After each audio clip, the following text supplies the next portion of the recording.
How's it going, Giants fans? My name is Alex. I'm my co-host here, Anthony Rivardo. And today we want to discuss the Giants defense, specifically Wink Martindale. The secret weapon, bringing over one of the most exotic schemes in football from the Baltimore Ravens. Obviously, he's helped his defense take a huge step forward. And mainly, we have a lot of vulnerabilities on the defensive side. And the secondary has a couple of weak spots. The linebacking core has been a little bit weak to start the season. Tate Crowder, Austin Calitro, Jalen Smith has been a lot better. Tate Crowder has stepped it up in run defense, but we haven't had Leonard Williams for a couple weeks now since week 2 against the Carolina Panthers. Cordell Flott was out. We started the season without Dane Belton.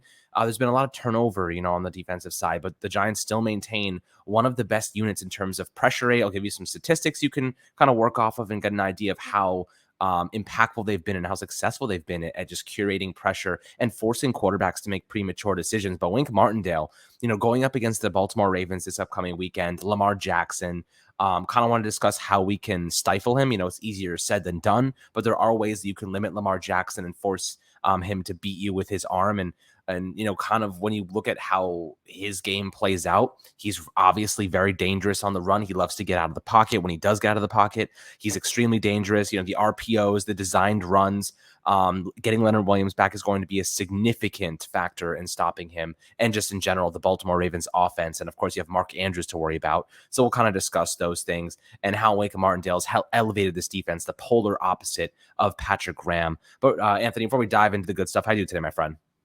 I'm doing great, and I'm excited to talk about Wink Martindale. I think that Wink Martindale is one of the best hirings by the New York Giants this offseason in terms of their coaching staff. Now, Brian Daboll, of course, the head coach, that was knocked out of the park, or at least so it seems, through 5 weeks. I mean, it looked like a phenomenal hiring, but all the hirings that he made on his staff have also looked like home runs. I mean, Mike Kafka has been tremendous. Bobby Johnson's done his good work with Andrew Thomas, helped him have his breakout season. But of course, that hiring of Wink Martindale as the defensive coordinator from the Baltimore Ravens was just genius. I mean, this is a guy who the Giants had in for head coaching interviews in 2020. So you know that he's a high-quality coach. He's gotten head coaching looks from numerous teams across the league for the past few years, and the Giants went ahead and hired him as their new defensive coordinator, moving on from Patrick Graham. I thought it was just a tremendous grab by Brian Daboll for his staff, getting someone that experienced, that talented from a coaching position, a coach who's got the quality to be a head coach. Really, he has that caliber coaching level to him. So I thought it was a tremendous hiring, and so far through 5 games, Wink Martindale has done magic with the Giants defense. I mean, you're looking at a team that has a slew of injuries across pretty much every single position. You're also looking at a team that entered the season with a fundamental lack of talent in some regard, because there was no one predicting a 4-1 start for the New York Giants. Very, very few people actually making that prediction. And a lot of that had to do with lack of depth in the secondary, lack of depth at linebacker, question marks at edge rusher. And then, of course, getting into the offensive side of things, we know there was a bunch of question marks there after last season. So there were a lot of question marks about the Giants, and they have pretty much answered every single question. And on the defensive side of the ball, we had questions about Wink Martindale, how his scheme would translate, how the players would fit into it.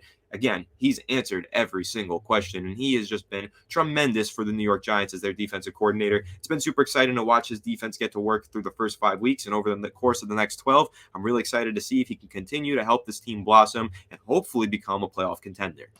Yeah, you want to know the craziest things? That the Giants haven't had Dexter Lawrence, Leonard Williams, Azeez Ojulari, and Kayvon Thibodeau on the field at the same time yet. And still, we're managing to produce a ton of pass rush and have a lot of success with a couple of weaknesses and with a lot of injuries. Jihad Ward, that's a guy that stepped up huge. Oshane Ximines, another guy, stepped up huge in the absence of KT and Ojulari to start the season. And we've gotten a lot of value out of players that otherwise haven't really been that impactful over the past couple of seasons. Those 2019 draft picks for the Giants, Dexter Lawrence, Oshane Ximines, even Julian Love, we're getting so much value out of them after years of kind of, you could say, mismanagement. And I liked Patrick Graham. I thought he wasn't bad. They played a very bend, don't break style of defense. They didn't let up a lot of touchdowns, let up a lot of field goals, but nonetheless, this style the Giants are playing with Wink Martindale, it covers up a lot of flaws, and it forces quarterbacks to make decisions, especially ones that don't have a great receiving cores. Like you look at the Green Bay Packers, Christian Watson, Randall Cobb, older guy now. Alan Lazard. And then you look now at the Ravens. You got Devin Duvernay. You got Rashad Bateman, who's going to be probably tracked across the field by Adoree Jackson in week 6. They don't have like an exponentially, impressive wide receiver core, but they do have Mark Andrews. So how do you stop Mark Andrews? That's a bigger question. I wonder if Landon Collins, gets involved in coverage somehow. I hope not. I think Xavier McKinney and Julian Love are probably the guys I'm asking. Maybe Dane Belton to man up on him and try to shut him down. A little bit more physical presence there, a little bit faster and quicker, can cover better. I'd love to see an Xavier McKinney, Mark Andrews battle. I think that could be pretty fun to watch. But at the end of the day, Wink Martindale's defense has done some tremendous things. Specific stats that really stood out to me: they rank first in the NFL in blitz rate, 6th in pressure rate, 6th in hurry rate, and 10th in knockdowns per pass attempt. Last week we had 2 knockdowns in the final 2 plays of the game with Kayvon Thibodeau and Xavier McKinney getting those knockdowns and forcing that turnover on downs so the Packers and the Giants get the ball out and waste out the clock. But, I've been really impressed, right? Like this team isn't composed of elite cornerbacks. I'd say Adoree Jackson's an above average. I wouldn't call him elite, but I'd call him, pretty up there. He's probably tier 2 of corners. But he's had a tremendous year to start, but look at CB2. Aaron Robinson has barely played. Fabian Moreau has stepped up big time. You've asked Nick McLeod to step in some occasions when injuries were arising. They've gotten so much value, and, opposing teams are not willing to test downfield because they know Xavier McKinney has, sideline to sideline range. They're not, and just to begin, let alone targeting downfield because Xavier McKinney's down there, you don't want to, test those waters. They don't even have time in the pocket to throw downfield.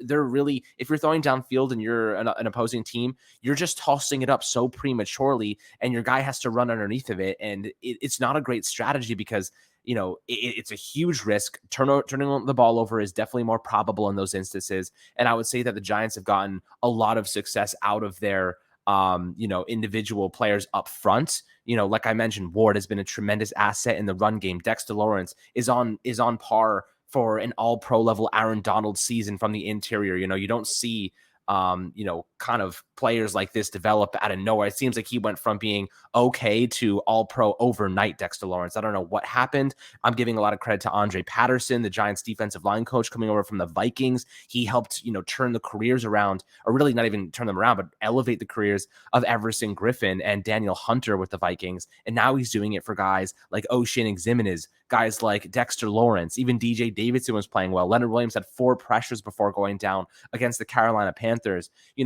It all signs, all arrows point back to coaching, which has just been a tremendous asset for this team, starting with Wink Martindale. I do have a few quotes I want to read to you guys in a second, but Anthony, how impactful has this coaching been, in your opinion, to elevating some of these guys so far in the season? Yeah, I think we're seeing breakout performances, breakout seasons from players left and right. Offensive side of the ball, of course, we know Andrew Thomas, and of course the emergence of Saquon Barkley once again. But on the defensive side of the ball as well, the true breakout year of Dexter Lawrence has been so fun to watch. That dude is a beast. I love watching Dexter Lawrence play, man. He brings that mentality. He's a ginormous human being. It's always fun watching a guy that size move that quickly. It's just like mind blowing. You're like, how is that even possible? But he's doing it, and he's getting after the quarterback at an extremely high rate. He's swallowing running backs in the running game. He is just dominating opposing offensive linemen, opposing running backs, opposing quarterbacks. It's been awesome to watch Dexter Lawrence play. And yes, that breakout season, you have to give some credit right there to Wink Martindale and the coaching staff that he's put together. And of course, taking a look at Tay Crowder having a great performance against the Bears. He was put into position to succeed through the first few weeks. He was struggling because he was being used a lot as the coverage linebacker. So Wink Martindale pivoted, said, okay, you're not going to play that much in coverage. You only had like 2 targets in that whole game, or 1 target. And he mainly was playing as the run defender, and he dominated that game. It was the best game of his career. Same thing with Jalen Smith. Gets picked up off the practice squad. Wink Martindale says, you know what, this is your role in this defense, do this, and you will succeed.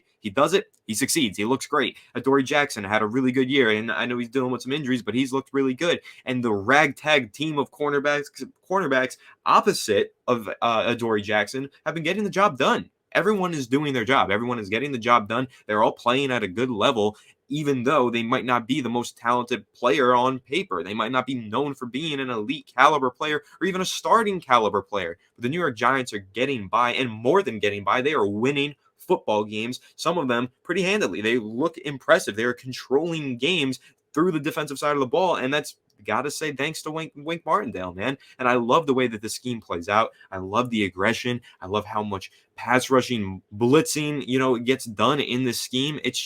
It's been such a joy to watch. I think that Wink Martindale really is on his way to probably earning himself a head coaching job somewhere within the next 2 to 3 years. I certainly hope not. I would love for him to remain as the defensive coordinator of the New York Giants for as long as he wants until he retires.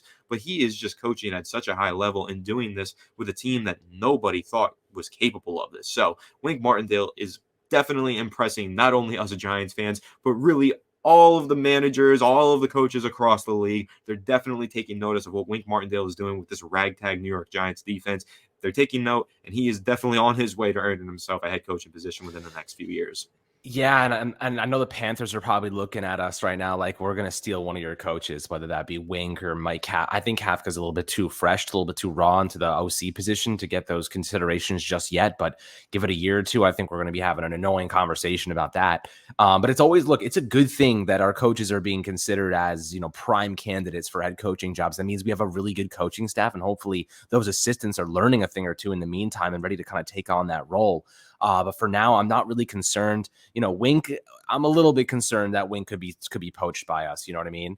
Looking at the fact that he's been in the league for so long, he's well respected. He just showed up and turned around the Giants defense that was, kind of struggling last year in some respects, and turned them into one of the most effective, defenses in football. And, one of the quotes that kind of rang to me, that was interesting. He said, regarding his departure from Baltimore and John Harbaugh, he basically was like, I always believe that wherever you're at is where you're supposed to be. John and I had conversations way back before they made the announcement of about where we wanted to be and what we wanted to do. I knew there was going to be a lot of movement in the NFL, and it has re-energized me to go to someplace new and try to build it again. It was like I said, we're family, John and I are. It was nothing negative. It was just time. When I say it was just time, it was just time for both of us.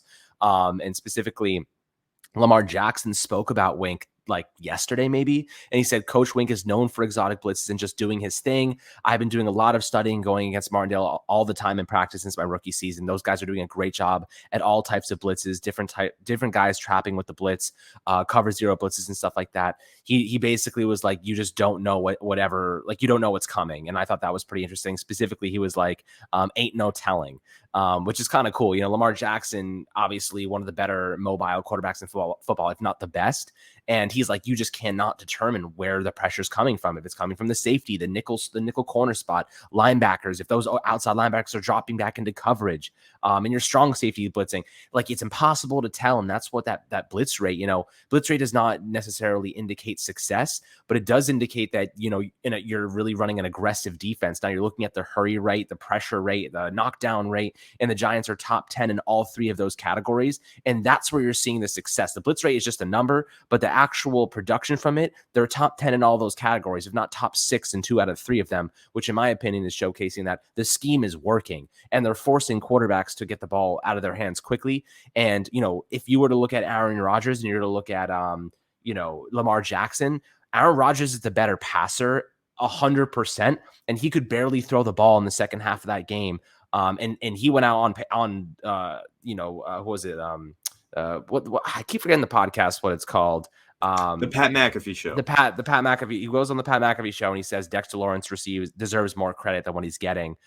He's playing at an all-pro level, playing at an elite level, and all the offensive line apparently were mimicking that same exact testament. So I'll say this, the Giants are getting just tremendous value out of some of their players that we thought were not going to be like elite, but they've been elite. Dexter Lawrence has been elite. Xavier McKinney, while the stats don't show, he has been tremendous. Sometimes being quiet is a good thing because you're not, teams are not targeting you, but McKinney's been playing well nonetheless. Adoree Jackson's been close to elite. Like I said, tier 2, like right below that level. Leonard Williams, I think him and Dexter Lawrence are going to be tremendous. Kayvon Thibodeau's had 8 pressures in his first 2 games. He's also looked really solid. So I'm pretty optimistic this team is going to take some big steps forward in terms of just getting some offensive weapons back, getting Leonard Williams back. Wandale's expected to return. So I'm pretty excited about that, guys. But I'd love to hear opinions below. Just there's a lot to discuss, about this team moving forward. And, hopefully they keep mounting wins and we have a little bit of an easier string of games coming up, a couple of winnable ones. I'm not going to knock on wood here to make sure I don't jinx anything, but, we can go to the bye week on a very high and positive note and feel good about the rest of the season. And I'm curious to see if the Giants are in a really good spot and we've won a couple of games and we have a very good record. Like, who's to say we don't make a couple of trades to see if we can bolster some of these units and maybe make a playoff push? So we'll see how it goes. The season's long. We're not there just yet, but I am very impressed with the coaching staff up to this point. And as always, I'd love to hear perspectives, opinions below in the YouTube comments. Make sure to like, subscribe, enjoy your Friday, enjoy some time with family, enjoy the nice weather in New York City if you live there or wherever you live. So appreciate it as always. I'm catch you guys on the next Fireside Giants episode.